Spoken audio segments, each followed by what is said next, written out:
मला असं वाटतं की पैसा कमवणं पुरुषार्थ आहे.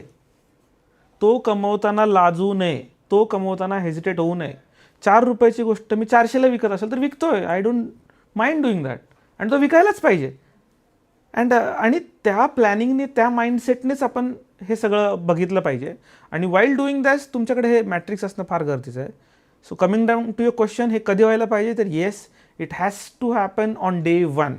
म्हणजे मी करून बघतो, मला मिळाला प्रॉफिट तर मिळाला, असं वगैरे काही असायची काही गरज नाही. नाही. क्लिअर प्लॅनिंग हे असलं पाहिजे. क्लिअर प्लॅनिंग असलं पाहिजे. आणि मला तर असं वाटतं, आता मी एका फार सिनियर सायंटिस्टसोबत डिस्कस करत होतो PIC मध्ये, तर त्यांनी तर मला सांगितलं, कृणाल, तुमची जी जनरेशन आहे ना, हे 5%, 2%, 10% सोडून द्या, तुम्ही 10x कसं करता येईल याच्यासाठी स्वतःची माइंड आता नर्चर करणं स्टार्ट करा.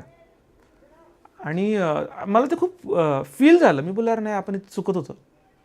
आपण काय करतो, हे छोट्या छोट्या मॅट्रिक्सेस घेऊन बसलोय, but we should think beyond what is achievable. आणि ते होतंही अचीव आफ्टर सम टाइम. या